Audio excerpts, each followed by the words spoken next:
Hello, I am Donnie, and this is Funky Buckler, and today we're going to explore one of Warzecha's hypotheses he made on armored sword and buckler combat.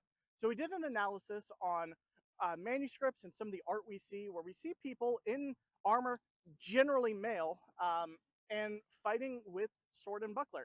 So what we're going to do is we have suited up in our mail, and we are going to explore his hypothesis to see how adding armor is going to impact our technique.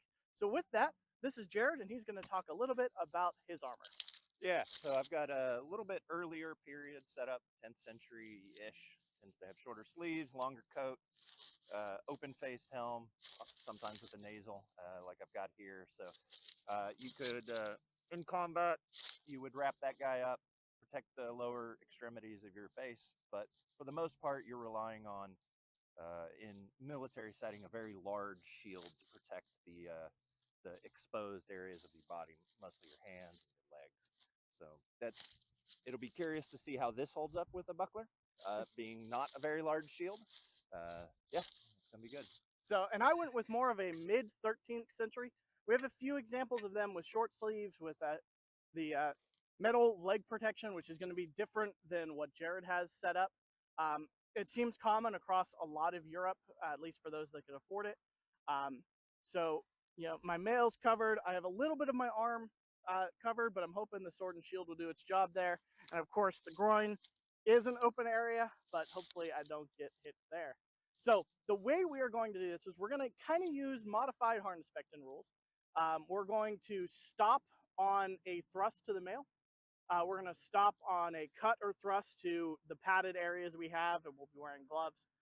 And we'll stop on anything to the grid of a fencing mask. So we will not be fencing in this level of head protection. We're going to add extra. We're going to add a lot of safety on here. And what we're kind of trying to simulate is, when we look at this art, we see a lot of really good protection around the face, where really the mail is just right on, exposing just that initial face area. So any hits to the side of our helmet, we're not going to call. We're only going to call kind of the gridded area on the helmet. We're going to stop on each one. We're going to talk a little bit about how we were doing it, because we want to explore how this impacts technique. And with that, Jerod, are you ready to get started? I'm ready. Let's do it.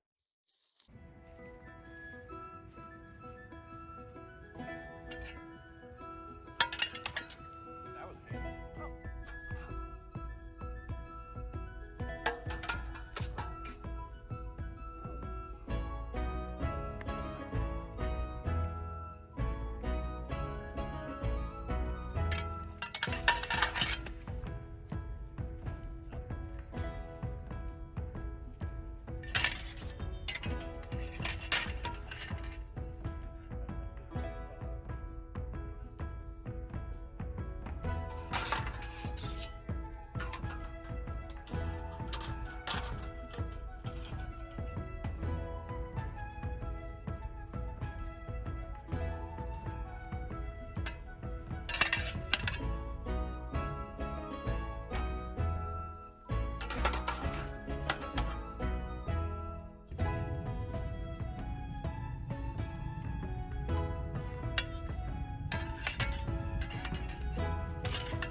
was very light.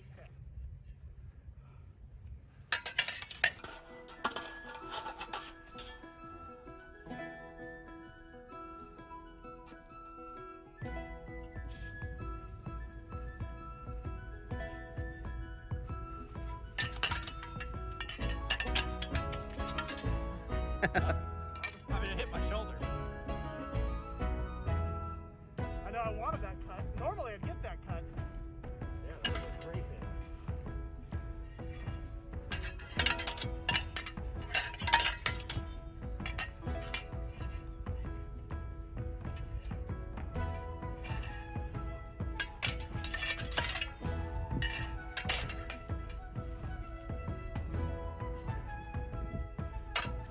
Yep.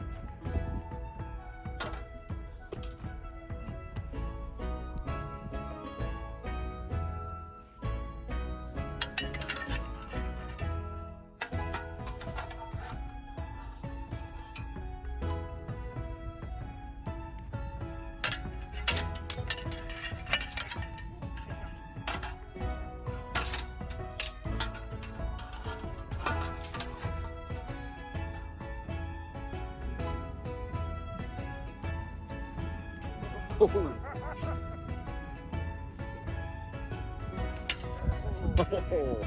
That'll do.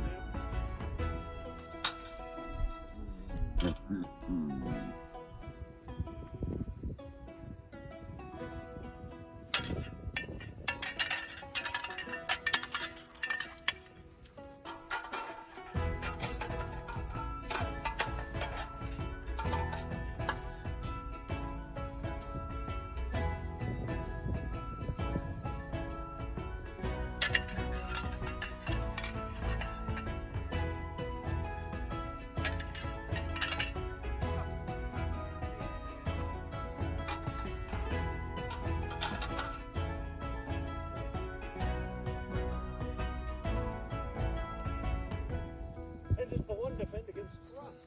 Yeah, right?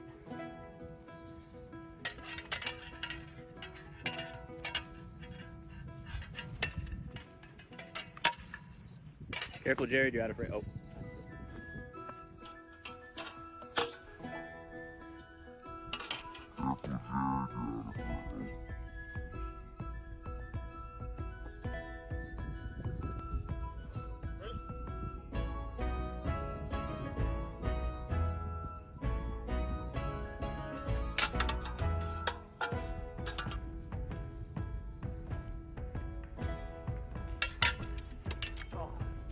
Ooh, I think that was a hit.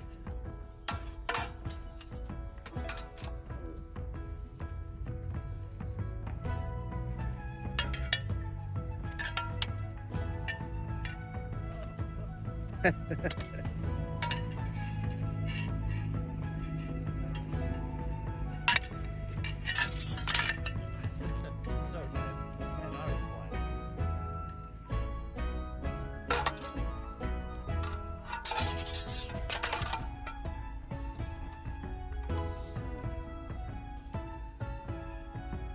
One more. One more.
shoulder, so I don't think it would.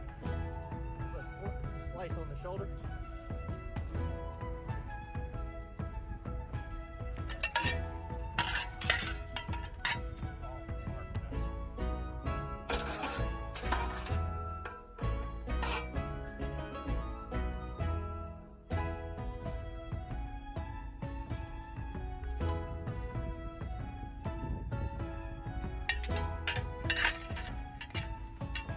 I can frame, Donnie.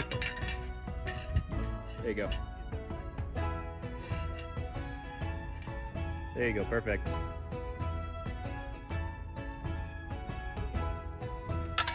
Oh, I missed.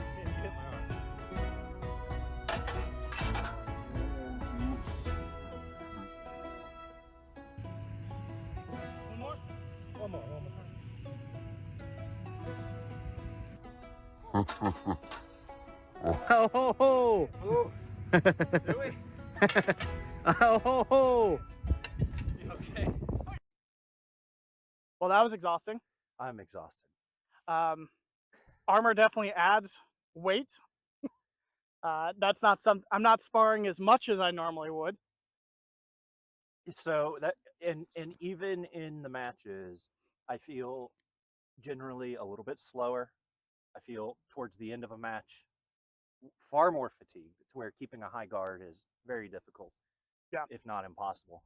I feel like where my technique suffered the most was trying to get above my shoulders, because like even you Yeah. can see it here, like there's resistance, and it's not so much resistance that you can't do it. It's enough resistance that extended periods of time you Yeah. feel it. So, and there's weight, which I think is important, but we're also wearing belts to carry the weight of the coat, which just means it's not going to move up as easily either. Yeah, we don't So have the slack. You get.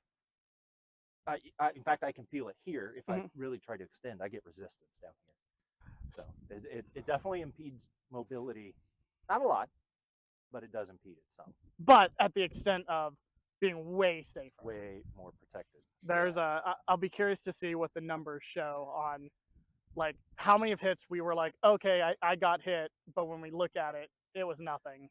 And I think it highlights, we were kind of talking about this earlier, the 133 is an unarmored combat fighting system. It's pretty clear about that, but you have to wonder if some of the techniques, like the grappling, the thrust-centric approach, aren't, yes, you're going to fight unarmored, but what if you fight armored? Here's how you need to do that. Right. No, I felt like, yes, there was a little bit of like figuring out areas where I was like, oh, my armor will do the job, so I don't have to defend there. But that might be a product of more modern construction, right? If this is iron, maybe I'm not rolling the dice on, taking a direct rib shot, assuming the armor is going to protect it, right? Absolutely. So, I mean, and I felt like, in general, our technique didn't change a ton. No. I mean, yeah, we fought with our hands separated a couple times. We would try to do the open cuts. So I think for me, the thing that changed probably the most is I felt more comfortable opening up the fight. So separating hand and buckler. Not a lot, but more. And thrusts. Every action I was contemplating for the entire fight was, I'm going to thrust. Yeah. Because I can't do a leg hit on the later period armor. His legs are protected. Almost certainly later period, you'd have more face protection. Yeah. Then, I mean, we can play around with that, but your arms, that's it. Your hand is the only thing I can cut at, and there's a buckler in the way. There's a sword in the way. It's a small target. Right. Well, and I was able to get to the legs. I think that just kind of like this is about 100 years separated when you start to see this period, right? Yeah. And that's noteworthy, right? They knew the leg was a target too. Absolutely, and that's why they had massive shields that went to the ground. Right. Yeah. Because if I had a piece of wood, even a thin piece, down to the ground, my leg isn't as much of a target. Right. Well, it's something. It's difficult when we just look at the manuscripts to be like, what is the context we're doing? Like you could imagine, spear and maybe sword and buckler is like a town's guard. Just kind of keeping the watch, keeping the peace. You could see it in military application too, but there's definitely something to, if I had a shield, this would change in a certain way. Absolutely. And we've kind of explored that on this channel a couple times. What I thought was interesting is while I felt like I could get away with having my hands more separated, I still chose to keep them close because I didn't want that thrust to the body. Sure. Like, so I almost feel like even though I could, I still didn't because Mhm. I was worried about, and especially when we're normally training, we're normally sparring, we see, shots to the hand, shots to the leg, thrusts to the body, and hits to the head. We don't see it. We do Yeah. see like, cutting around to like the ribs section, Mhm, which we're mhm. not seeing as much here. Sure. Yeah, for sure. But our targets didn't change No, dramatically. the one attack I think I did way more, and it may be a product that one, a high guard is harder for me, Mhm. but two, it's also harder for you because you're in equivalent upper torso armor. Was the rising thrust? Yeah. That I did. I don't do a lot of rising thrusts. I'll throw a crook in every now and then and land it maybe once a fight, but Sure. I feel like a good majority of my clean strikes were rising thrusts.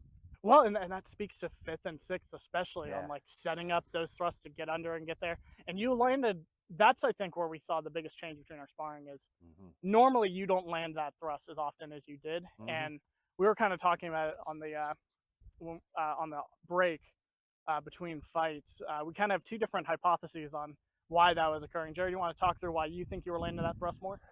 One, I was going for it more. Mhm. And the other was because I felt more comfortable separating sword and buckler. A lot of the thrusts that I know I landed were really quick.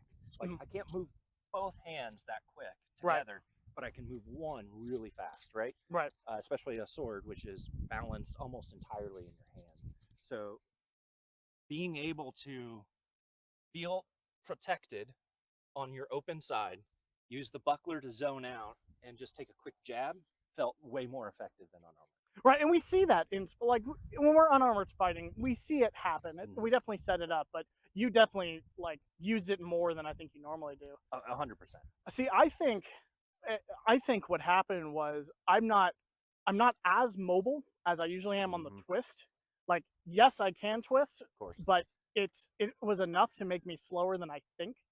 And when we kind of talked about it on one of the breaks, I felt like I did a better job protecting against it, just being aware that the twist is slower. Yeah. Because that's where I could set up like that buckler, rotate, and strike, and some of those actions. Mhm. So I think it's something. I think it's something we probably could have like worked out if we did this more regularly. If you trained for it a little more. Right. And handily. but that also speaks to the question on construction, on armor, and everything of like, yeah, you see in these manuscripts, you see like mail getting cut through. You Right. see helmets getting cut through.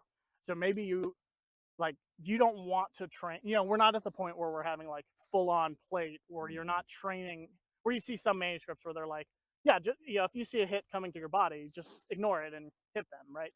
I don't think we're at that point yet. Yeah, you don't have a bulletproof breastplate, right? Right. Honestly, the cut to the torso, to the arm, to the shoulder still feels risky. Yeah. Not only could it maybe possibly get through, but also the mail doesn't add bludgeoning protection at No. all. Yes, we have padded coats. Would they have had padded coats? Probably. Right. Right. Linen, thick linen, Sure. thick wool, gambesons, but maybe not the thrust resistance, but certainly the padding. But the padding. So maybe there's some protection there, but why are you risking it? Why? It's your arm. Like Right.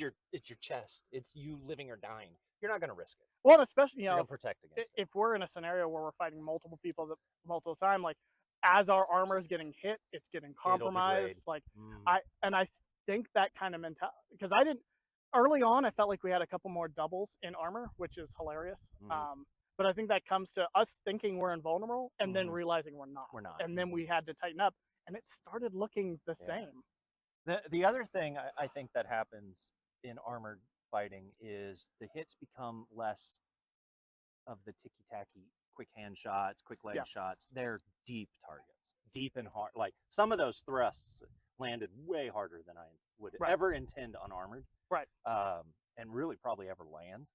But I think that speaks to how we set this up too, right? Because we were like, we want to feel the thrust to stop it. Well, and in armor, man, I can't wait till I see that buckler punch on video. We never do buckler punches. Is you feel like you can close better. In fact, I almost feel like closing without leg protection removes a target from you. Sure.